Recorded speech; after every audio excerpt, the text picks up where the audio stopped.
Монгол банкнаас зарласан $10 ханш 1-р сарын 2-ны өдрийн байдлаар 3420 төгрөг байсан. Харин өнөөдрийн ханш нь 3562 төгрөг байгаа юм.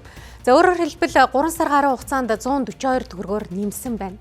Монгол банкны зүгээс $10 хомстоогүй валютын нөөц хангалттай байгаа гэх тайлбарыг өгч байгаа юм. Харин валют арилжаалагчид үнийн өсөлтийн шалтгааныг эрэлт их байгаатай холбон тайлбарлаж байна.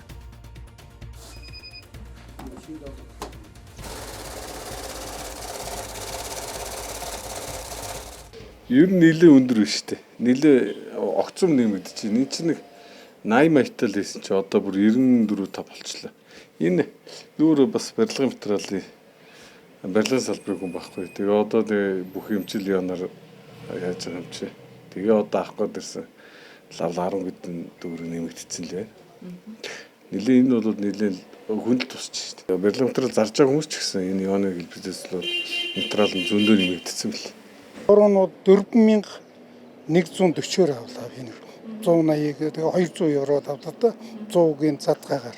Мэдээнд их нэг евро тэргээд асуугаад явж байхад гайгүйс ч одоо өссөн байна. Тэгээ евроч гэсэн мэдээ одоо нэг сар гарны өмнө бас нэг евро хүүхдээ нэг визний евро яхад 3800 хэд байсан шүү дээ. Гэсэн чи одоо их өссөн байна.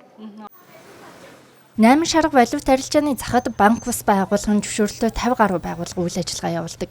Эдгээр нь валютын зах зээлийн 5 хүрэхгүй хувийг бүрдүүлдэг байна. Гэвч Монгол банкнаас 8 шаргийнхныг зохиомжлоор үнийн хүрэгдэл үүсгэж байгаа хэмээн.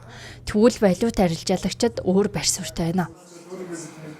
Сагуун дарамт бид нар өсгсөн юм шиг банкны өсгчүүд бид нар өсгсөн юм шиг энэ заан байж болохгүй ш. Биднээс яриад байгаа банкны өсгөөд банк $100 ч ард түмэндээ өгөхгүй. Бид нар ард түмнээс өөрсдөө өсгөж тавьж байна. Тэгэл бодоо.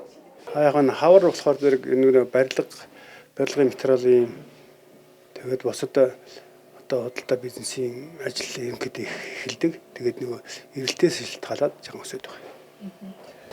8 шарга дээр нэг тийм нэмээд хөрөгдөө, танш хөрөгдөө тэгээд хувилдаа төсгöd байгаа юм байхгүй.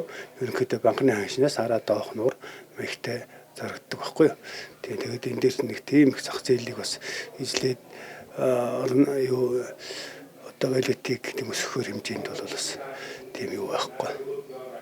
Одоо яг нэгдүгüүртээ бол бас жоохон долларын хомсдол ихтэй байна л да. Хоёрдугаарт бол одоо Монгол банкны дуудлага худалдаагаар долларыг бас аюу өндөр зараад байна шүү дээ. Хэмжээнд баг. Тэгээд ер нь банкуд бас лимитээ багасгацсан одоо өгдөг лимит нь багасгачаар ч мэдээж $10,000 авах сонирхолтой хүн ч очингуудаа $5,000 авах гэхээр мэдээж $5,000 8 шаргын юун дээр банкус дээр ирж авна шүү дээ.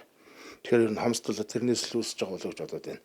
Банкуд валютын үнийн өсөлт нь иргэдийн амжиргаанд шууд нөлөөлдөг. Тэгвэл 1000 гаруй иргэнийг хамруулан хийсэн судалгаагаар иргэдийн олонх нь валютын ханшийг доктортой байна гэж үзжээ.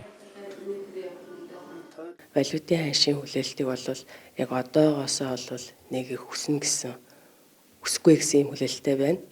26 сарын хугацаанд л 3543 дунджаар бол ийм байна гэж ингэж хүлээж байгаа өөртөө янз бүрийн түвшин хэлсэн байгаа те дундчилчлагаар хүлээж байгаа утга нь ийм байна. За тэгээ нэг 40.4% нь валютын ханш өснө гэж ингэж хүлээж байна. Энэ өмнөх оны мөн үеэс 0.8 пунктээр бага байна. Тэгэхээр энэ нь юу гэсэн үг хэрэг одоо байгаа түвшингээс бол иргэд хүлээхдээ ханшиг бол нэг өсөхгүй байх гэсэн хүлээлттэй байх шиг байна.